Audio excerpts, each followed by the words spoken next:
How are you? As I said earlier, for those of you who just joined us, or for some of you who have been here, my name is Kirsten. I'm the Ward 5 counselor. As I spoke about earlier, this area is something that is a little joined area that I share with Councilor Laforest, the Ward 1 counselor.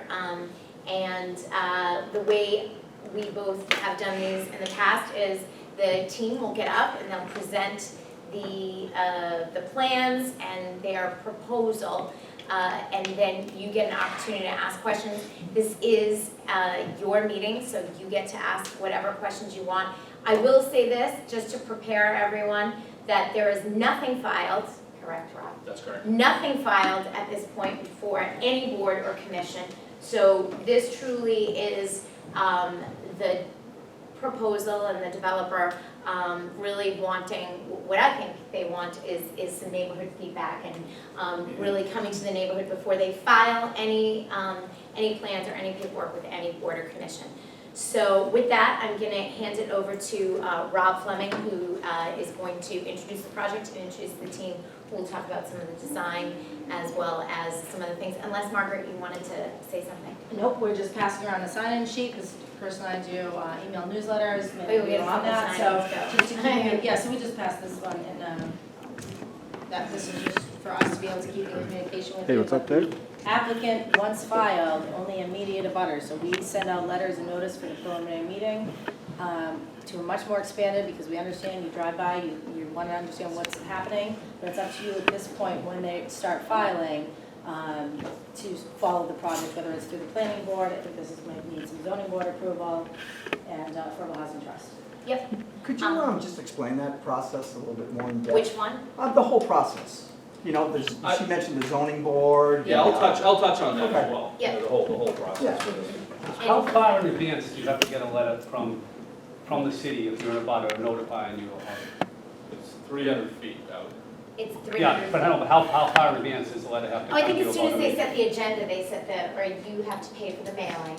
That's right? correct. Yeah, we, and how far in advance of the hearing itself? Yes. It's a couple weeks prior to, usually. I As think soon it's as the agenda's It's set. two notices that are sent out. The reason being, I mean, it's a whole separate issue, but I just got a letter today on the correct building, it's next Wednesday. You know what I mean? Like, this is the kind of stuff that we're dealing with. You know what I mean? And I'm within 300 feet, I believe, and I get it for next Wednesday today. It was mailed yesterday. This is the kind of stuff that's really getting to this neighborhood. Yeah, I think there's this feeling that they can push anything through around here. No, and I think proper notice is very important. I think so, because I can't make it next Wednesday night. Yeah. So again, I'll introduce Rob, who can talk about this particular project, and certainly if you have other questions afterwards about other things, we're happy to, Margaret or myself is happy to answer them. We also have zoning board, so we Yes. a couple of cases pending, so I will do my best to stay at the end to answer any other additional questions. First on the agenda? No, Okay. but I'll be brief, and I just want the professionals to be able to talk to them. Yeah, and I can stay, so I Yeah. don't have anything. Okay. So. All right, thank you, Kirsten. Margaret, thank you so much. Yeah, first, my name is Rob Fleming. I'm with the law firm of Fleming right in Wallaston. Yeah, with me this evening, the architect, Brian Donahue. Brian is McGrath Highway, 21 McGrath Highway. Steve Niosi is my client. He is the owner of 29 to 31 Newcomb Street. You all know the property. The property is about, a 14,000 square foot site, currently improved by a two-family residence, which I think Steve lives in now. He converted a couple of years ago. What Steve is proposing here for this property is an 18-unit residential condominium development. I'm going to let Brian Donahue, when he comes up, he'll speak a little bit more about the building itself, the layout, the units on each floor as well. The property itself is in what's called a business C district.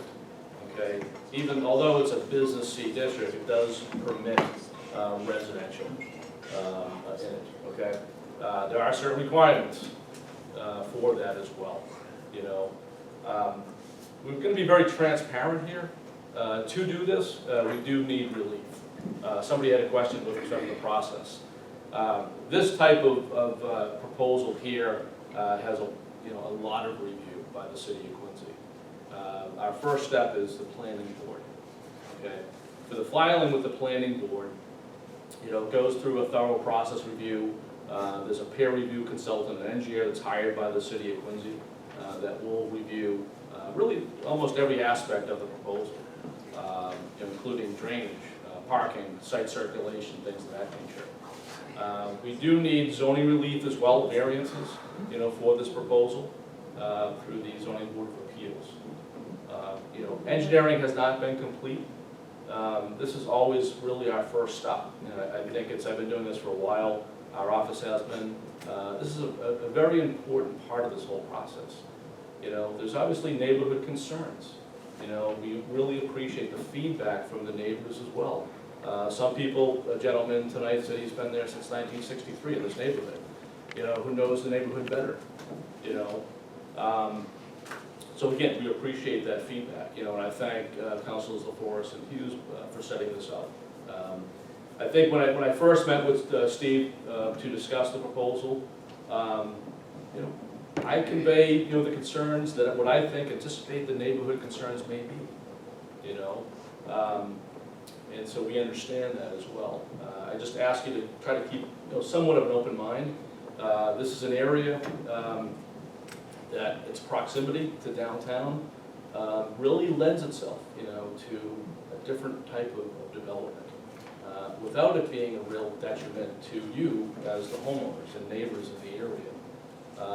We have our issues with, some of the properties in the area. This is not that. We feel this is going to really improve this section of really almost downtown area. Steps from where many of you live in this neighborhood, you're looking at the 15-story zoning district in downtown. I know people have concerns with the parking as well. The requirement here is 1.5 spaces per unit in a business C district. Not too far from that, with what we're proposing here. This is 18 units, I think it was 23 parking spaces.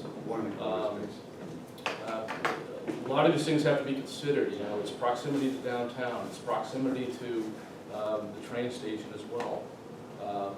It is a transit-oriented development as well. I know you've heard that before, and it really is.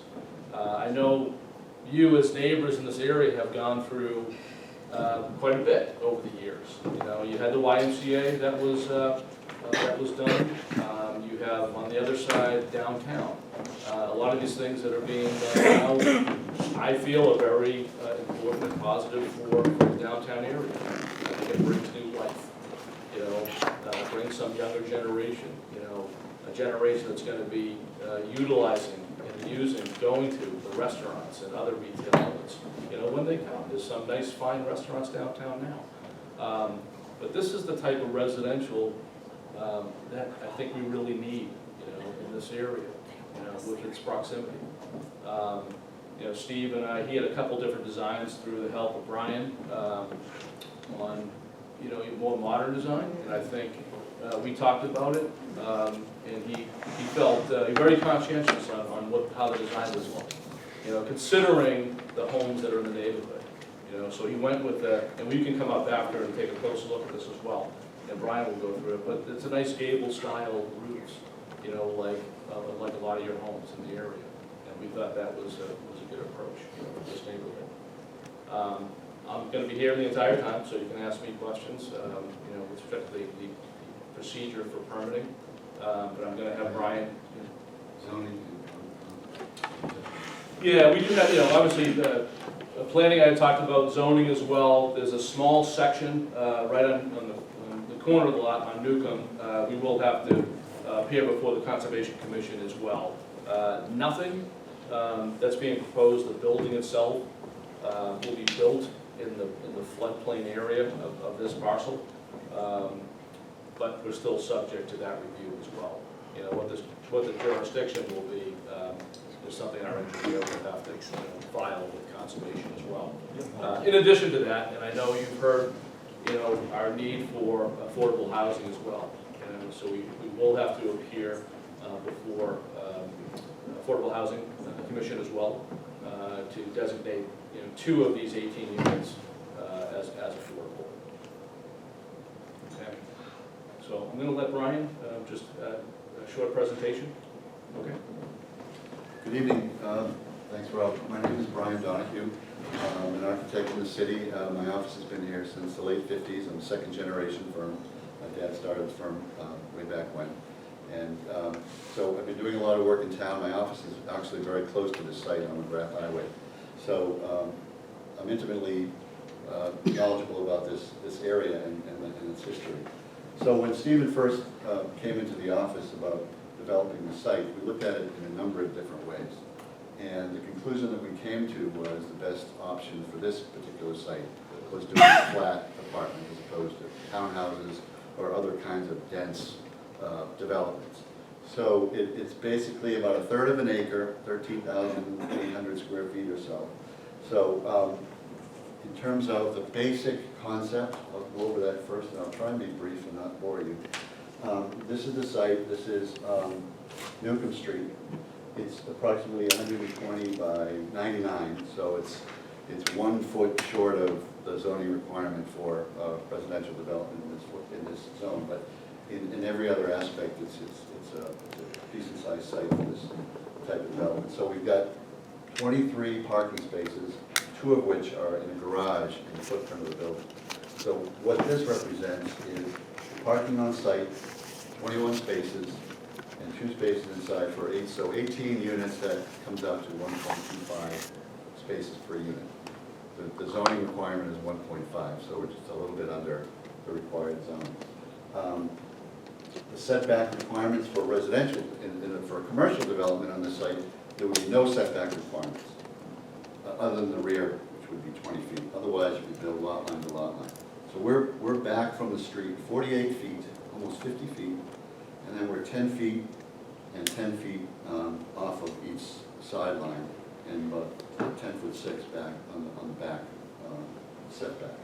On the ground level, other than the garage, we have elevator lobby, elevator, some storage space, and some other area which may be yet to be determined. But, so you would actually park under part of the building. So we have no living space on the ground floor, but the 4 stories above, we have, on the first level, we have, I'm calling the first living level 2. So we have 5 units, 3 floors of 5 units, 15, and then into the attic space, what I will call the attic floor, we have 3 units up built into the roof. So what this does is helps bring the scale down. So the living space on the roof is really built into the roof as opposed to a full story. So we have dormers and clip ceilings and really interesting spaces up there. So the building, as you look at it approaching Newcomb, you can see there the Hassan Brothers is right next door, which is an automobile repair facility. And so you can see that we've taken some local vernacular materials, clapboard siding, double hung windows, architectural single dormer roofs. We've even got a cupola for the elevator shaft and so forth. So we've tried to be sensitive to the residential character of the neighborhood. Obviously, this is a little bit bigger than your normal house on the street, but we at least made an effort to bring the scale down and use appropriate materials. I think that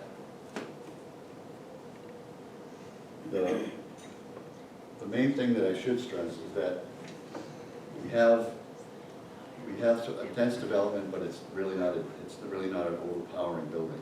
So we've tried to maintain a good scale in the neighborhood, and I think that's really the subject of the sentence on this particular development. So I'd be happy to answer any questions specifically about the building, materials, the size of the units.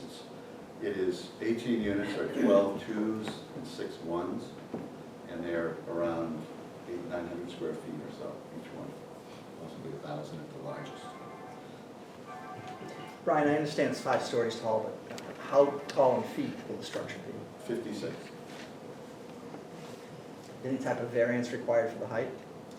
Well, we're allowed 6 stories in Residence C, so it's.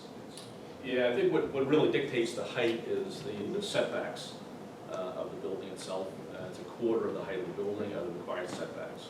You know, so we'll be seeking relief with respect to the setbacks from the building itself to the property line on a couple of different sides. Yeah, so that kind of dictates, you know, how high you can go.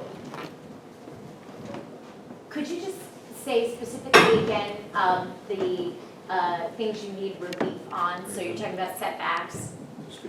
Yeah, there's certainly setbacks, you know, which, you know, is a big, you know, to request.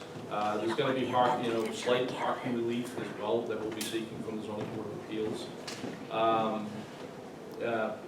Lot size, it's strange, that, you know, business C, there's many areas of the city, zone business C, which allows for residential, as I had said when I opened.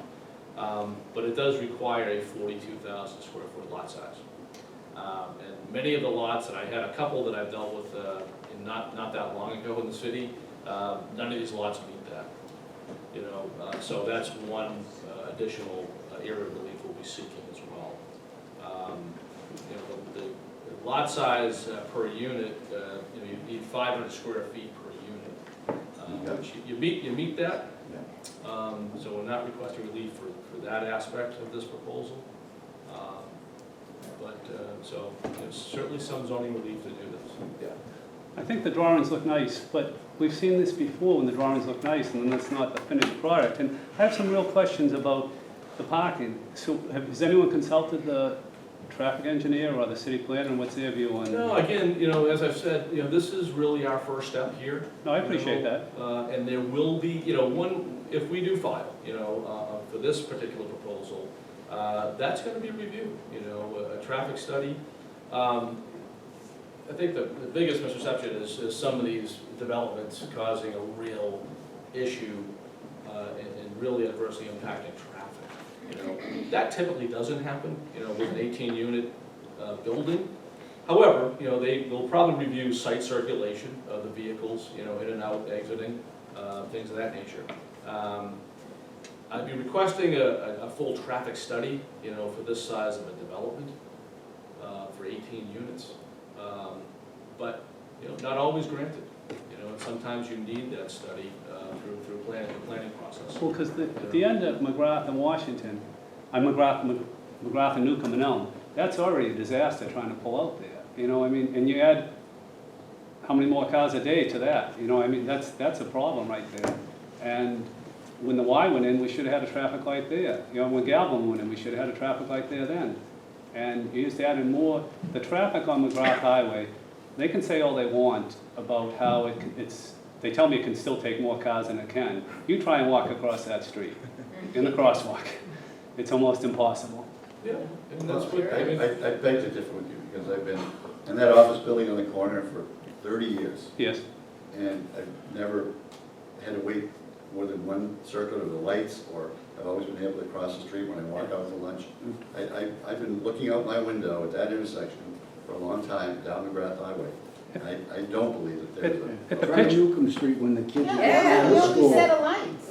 And not, Newcomb across McGrath Highway when Yeah. the kids are getting out of school. Try that.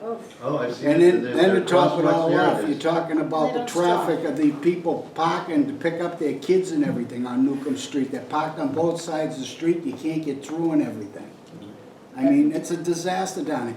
And I gotta ask my counselor here, what way is one way in Spear Street? What are they talking about? Which way they want a one-way it? Yeah. So going from where the church is, if you come off of, if you take the right onto Newcomb, going straight down towards McGrath Highway. So they can't come up from McGrath Highway up Spear Street, right? No, right now, I actually just spoke to the traffic department regarding Spear Street today, and we are reworking some of the signage that's gonna be on that street, and I expect a letter will go out to the neighborhood. I just spoke with him literally at 3:30 this afternoon, because we had some issues on Spear Street. We were trying to work things out with no parking signs and some limited time limit parking signs. But I know the church and some other folks had some concerns about that, Well, so. the object is, if you one-way the street from McGrath Highway, that you can't come up from McGrath Highway, you let them come down from Coddington Street. Yeah, They come flying out of this garage over here, bombing down Spear Street at about 40 miles an hour. So they one-way it this way that they can't go down there. Let them go down, wait at the traffic light, and that way they drive slower by going down Newcomb Street to cut across. that makes sense, and I can talk to Mike about that. We did talk about it today. We had a whole scheme worked out, and I know the church and some other folks had some issues regarding some of the signage that we were putting up because of concerns for parking.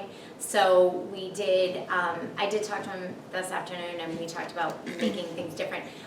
I don't expect a letter will go out this week or next week, because we're gonna have the engineer go back out again. But I did go out with the engineer maybe a month ago, Well, and the thing too is like the apartment house down the end of Spear Street, they get a parking permit to park on the street. The sign says no parking anytime. Right, Why should I they know. have a $10 parking permit and sit there all day? This is baloney, because the fire department can't get up and down the streets.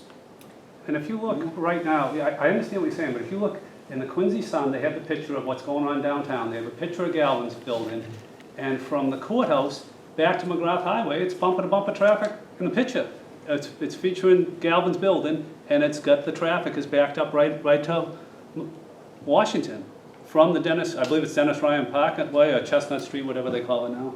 So can we just talk, Rob, Yeah, a lot about of- process on traffic under peer review with what you're proposing and what the city requires? There was a question earlier about what is it with the process. I think it's important to understand. We hear you loud and clear, traffic and parking is one of the worst issues in the city. No question that no one's trying to downplay that. What the site will allow in the businessy zone, they get to have a metric of if this was a 5-story commercial building allowed by right, or if this is a residential property. Typically residential drives less ITE generated trips, right? How they quantify them. The part of the peer review process, not only does all the city departments, like traffic engineering, the fire department for fire suppression, the police department, DPW, all have an opportunity to, are required to submit their comments. The city requires the developer fund an independent peer review. So we hire an additional contractor at the developer's expense, and you've seen a lot of these projects, and one of the entire reviews is going to be specific to traffic, right? Yeah, and, a lot of times, as I said, in this particular proposal, with its size, not a very large development here, we'll request a waiver of a full traffic study. The city has done studies, throughout the years, and they look at it aggregately, not just one development, but, as a whole, even future development. Were they anticipating that, Newcomb Spear, this would be redeveloped? Probably, it's probably in the studies. This is typically waived for a full traffic study because of its impact, very minimal. The counts from this site, I'm telling you. Well, the same type building went in my neighborhood, Galvin's building, 24 units, and the impact on our neighborhood is huge. Right now, you can't even get a parking You're on space Elm? here. I'm on Elm, and right now, they are being told by who's ever renting the units out to park in the street. And when they built the building, they told us there was plenty of parking. We were gonna get resident permit parking only. We were told for the existing residents. It never happened. And now they're telling their people to park on the street. I can't get in my driveway. I do 20 cuts sometimes to get in my driveway. It's ridiculous. I hit my own fence in my wall. I get wedged trying to get into my driveway. That's something wrong. And we were told it wasn't gonna be that way. Maybe you guys are gonna be different, but there's so many projects like this that we're told things and then it never happens. We're very frustrated, as you can see. I understand. Attorney Fleming, one quick question.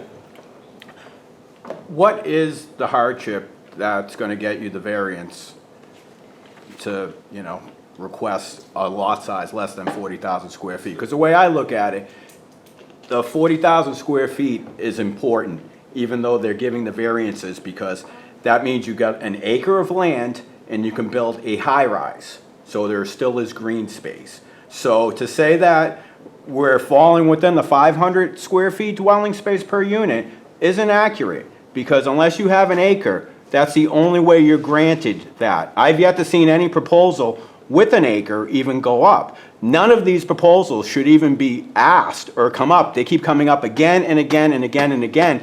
And as you can see, all these neighbors are not for this at all. I mean, Councilor Hughes, you are the councilor in this area. Are you for this project? Well, actually, I'm not for or against it right now. There's nothing filed, and I think that they're coming to the neighborhood to get some feedback. So I'm not against it, and I'm not for it yet because I don't see any definitive plans in front of me. These are very preliminary. And, you know, to be honest with you, the discussion about Spear Street informs this in a way that, you know, we're changing some of the parking and the direction of the street and some of the signage on Spear Street, but that's not informed by this project, which will come online later or may not come online. I mean, who knows? I've been at this stage, as I know Councilor Laforest has, with very preliminary designs, and things have changed significantly from this point to filing. So I gotta be honest with you, the question isn't, am I for or against it, or is anybody here for or against it? It's about informing the architect and informing the proponent about what the neighborhood wants or needs or feels should be changed or accommodated for the neighborhood in the project. Well, Councilor Hughes, So I think that's the proper question at this point. would you want this development in your neighborhood? I don't think that's really germane. I don't live in a business C. But, well, So we were residential residents. neighborhood is a single family only, I right? don't live in a business C. But that's not the point. I guess the point is I would have to see what the final Well, filing Councilor project Forrest, was. would you want to see it in your neighborhood? I live in a residence A, single family owner neighborhood, and that's exactly where I want to be living. Yeah, but like with Louis, with So Louis. single family only, right? Yeah, That's but- where my zone is. single But with family. Louis down the neck, you didn't want 4 condos there, right? You didn't want 4 condos on that lot. The zoning board last week, you said if it was, correct me if I'm wrong, but you said you don't want anything but there's a parking lot. So you don't want to develop to take it over and build 4 condos there. Nope. But so what's the difference between our neighborhood and that? I gotta be honest with you, there's a 50-unit development going on behind my house in the, where the Eventide used to be. It's a new development. I mean, that's my neighborhood. That was already a nursing home, I mean. It's not, are they changed? Oh, I don't So know. I think Yeah. you have to that's understand what development. can There's go development in there. a lot of neighborhoods. Rob, what would be an alternative in a business C? Well, Six certainly floor, what would be a alternative by business right C, project? There could be an office building, and Brian could kind of expand on that, what would be allowed by right, commercial office building. Yeah, I mean, it's the same floor area ratio, which is basically the relation between the buildable area of a building and the lot size. It's still 3.5. It's an interesting concept, and it's not the easiest thing to explain, but for every square foot of land, you can build so many square feet of building. So on this particular lot, for business C, if you build an office building here, you could build a 6-story building, 48,000 square feet of floor area. We're half that. It would be lot line to lot line, no setback in the front. The only setback is 20 feet in the back. This is business C. That's what this is zoned for. That's what you could build, a 6-story building, an office building on this lot by right. There are Any setbacks. board- There's Pardon? setbacks in business C. Pardon? There's setbacks in Not- business. not my and zoning book. None. There's setbacks. 20 in the rear. It's by the height of the building. It's like a quarter of the height of the building. For residential. Thank you. For residential, there are setbacks, and that's what Well, the we're- bottom line is that in business C, business or an industrial, which you're trying to do in the city, there shouldn't be any multifamily in. Multifamilies are designed in residential B in the city in residential C. That's how our city was originally made. It's not the way the ordinance reads.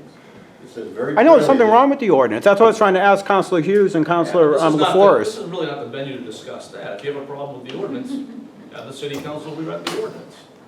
As we stand Well, today, unfortunately, residential- Attorney Fleming, you're one of the people that continuously are representing the business C people.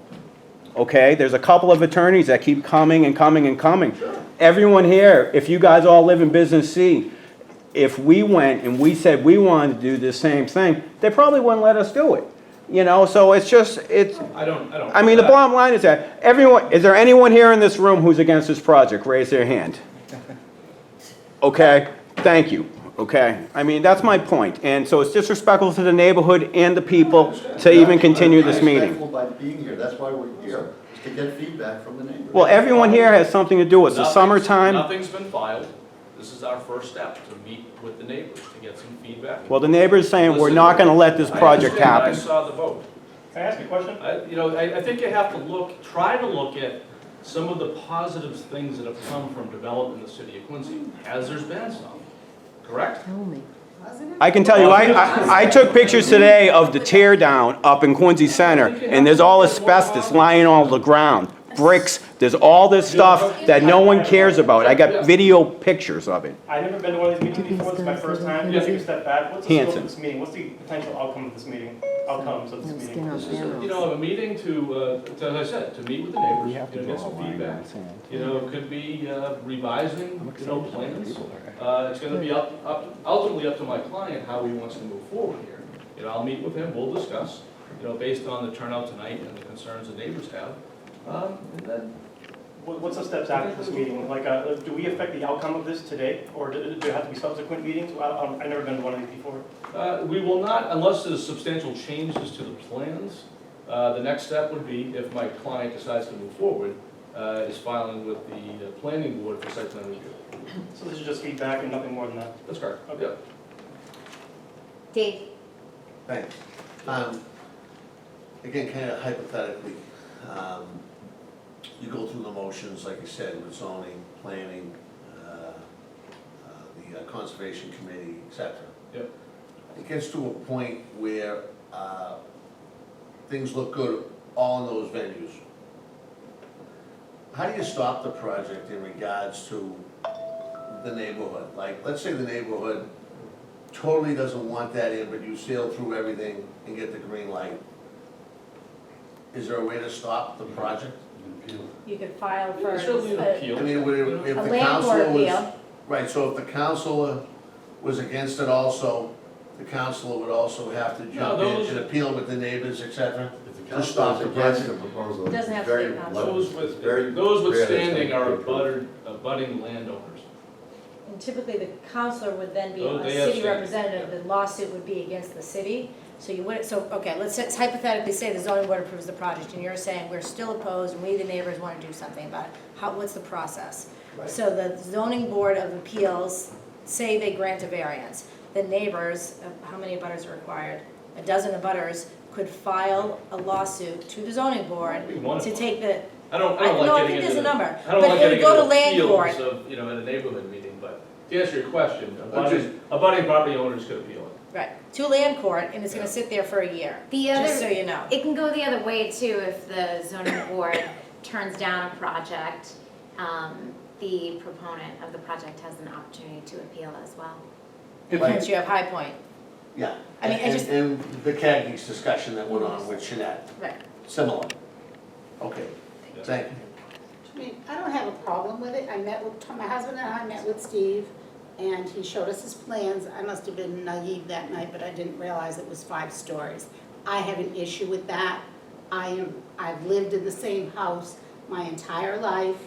I have seen family lawyers be there twice, and they've been great neighbors.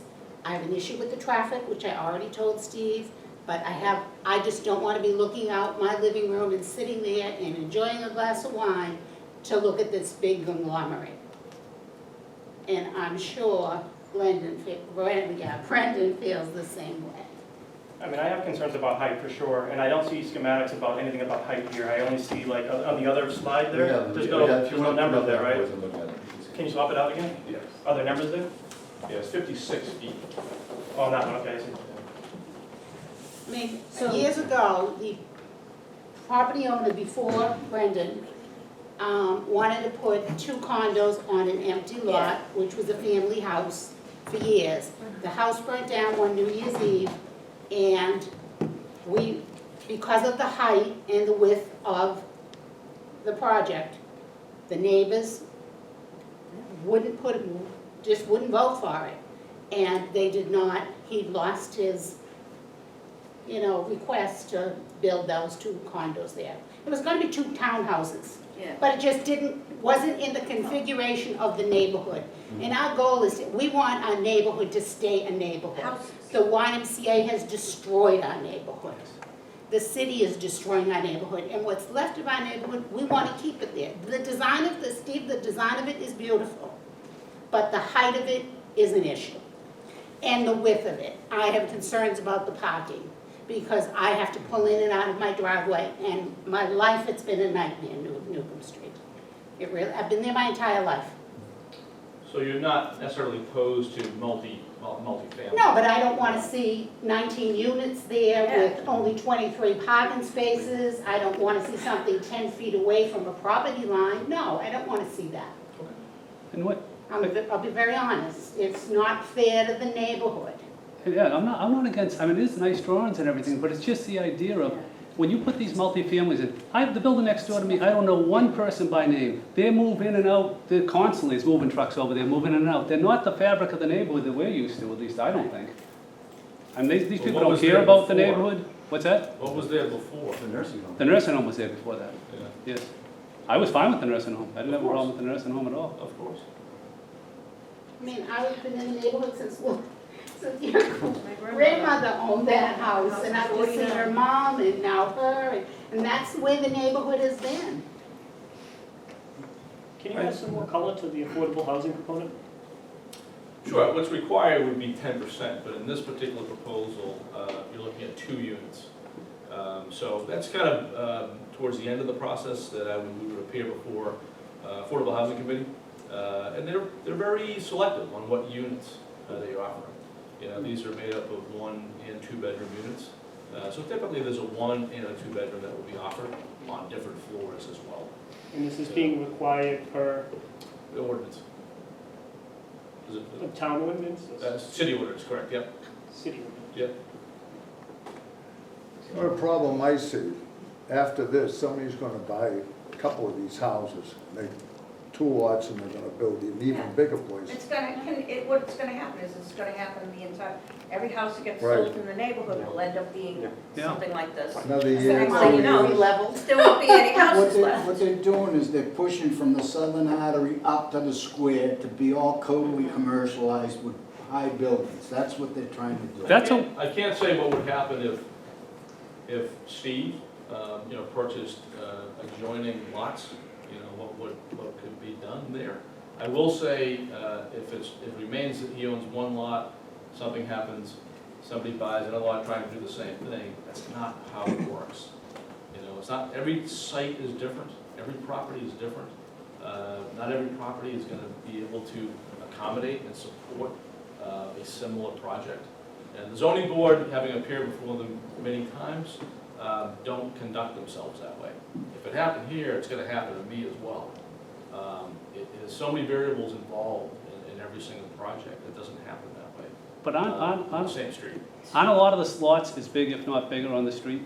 Yeah, there's some good sized Yeah, lots. that's what I'm yeah. saying. So say we end up with 5 developments like that, what's that gonna do for traffic? Well, again, the city really does look at it aggregately. What is the impact if the entire street is redeveloped? It's an area that, because of its proximity to downtown, is gonna be redeveloped. But this, My lot of Something's land- gonna happen with This is the Spear as house well. neighborhood. Yeah. you know? It's not downtown. there's Right. families that have been here longer than any of This is these not developments, any of downtown. these stores or anything. We were a neighborhood No, first. I understand. Families date back to the 1800s. We shouldn't be fighting you. We Yeah, should be that's fighting- exactly. We should be fighting the city. It's not you guys. Because, Well, right, you had brought up yourself, you've been on Spear Right. Street, for 1963, and the issues you're having with some of those properties. Well, this Newcomb is not that product. Newcomb here, Street you know. had a street right across from it on Coddington Street that you could cut through and everything. Well, Yeah. the city decides to build a high school and cut Right the across. street off and makes the traffic worse. Oh. Now you got the southern artery back all the way up to Furnace Brook Parkway at night because the brilliance of the city. And then when you went to the meetings, they didn't even have Newcomb Street they were showing the pictures of the map. They didn't even list Newcomb Street. It's like, our neighborhood is just being ripped apart. There's people right here that could tell you when Garth High was Canal Street. I know you can't stop progress. It's just And a sleepy little street. It's, This proposal will not exacerbate those conditions, those traffic conditions. but it's just one thing after another. That's what, and it's not you guys, but it's one thing after another, and people don't want to hear it.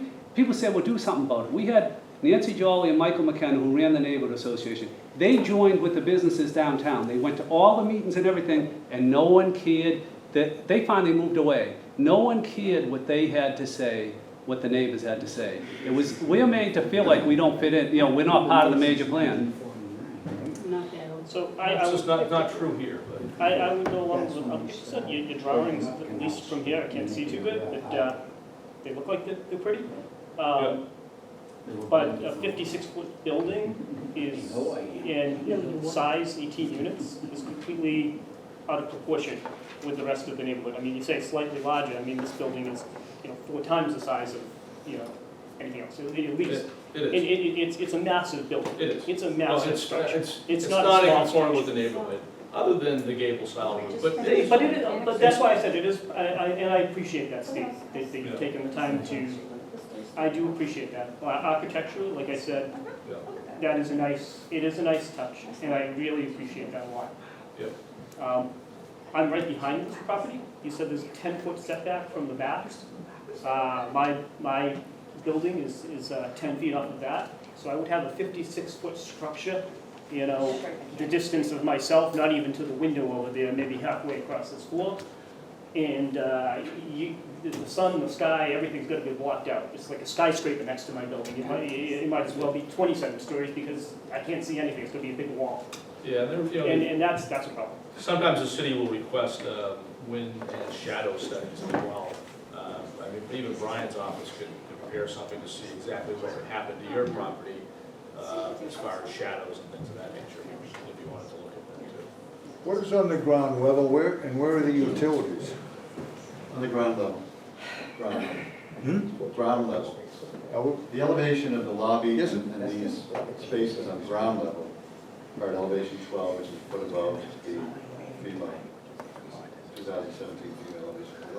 11 cuts through the front here, so that's the area of the site that's subject to occupying.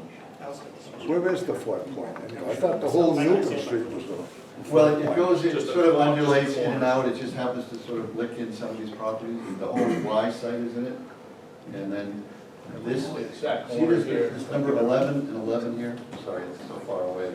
This corner of the site is a part of it, not with buildings. That's floodplain. I'm trying to, I get the picture in my mind, the whole area is below Coddington Street, You mean on that side of Newcomb? Yeah. It's actually not, I don't believe. Yeah, even on our property line, it's just a corner of the property. It's not the full property. Yeah. We're right next door. But the Y side of The Y side is all water. Yeah, all of it floods up. Right. That's 2017 corrected. Floodplain. Floodplain, correct, yeah. I mean, I have more lot per square footage than that lot across the street, and I wouldn't even think of putting a building that high there.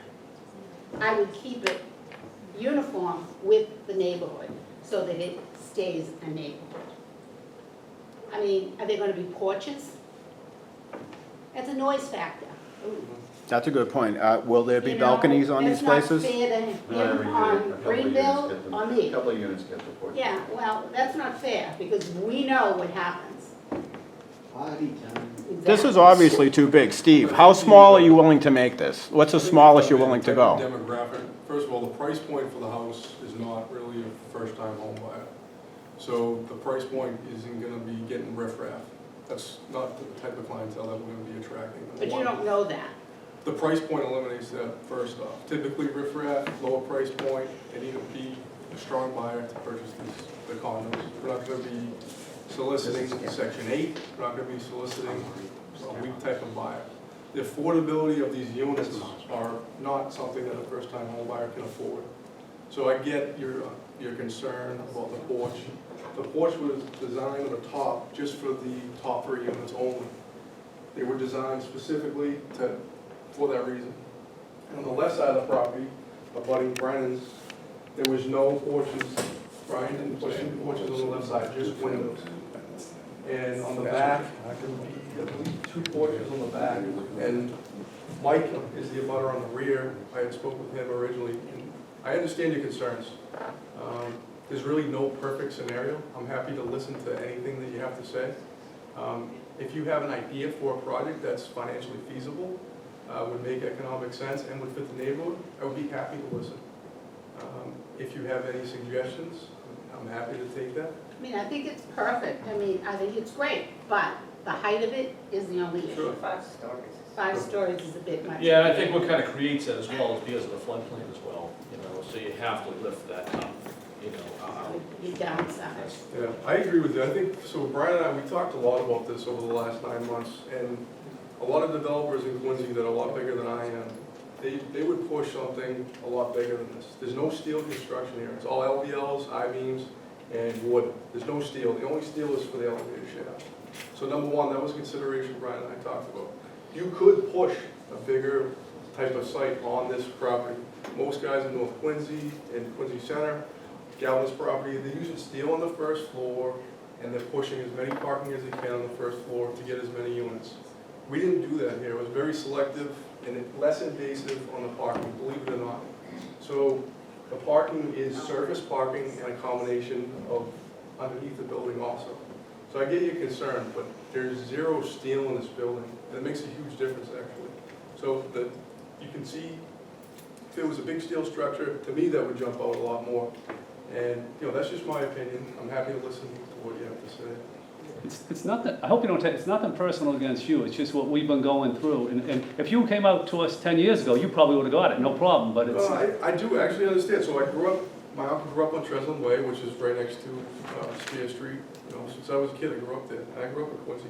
Moved out of Quincy, came back. I started my business 10 years ago in Quincy. I get it, I understand.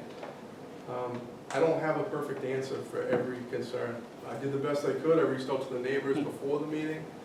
Rob had sent letters giving you a heads up of what was going on, and we're happy to listen.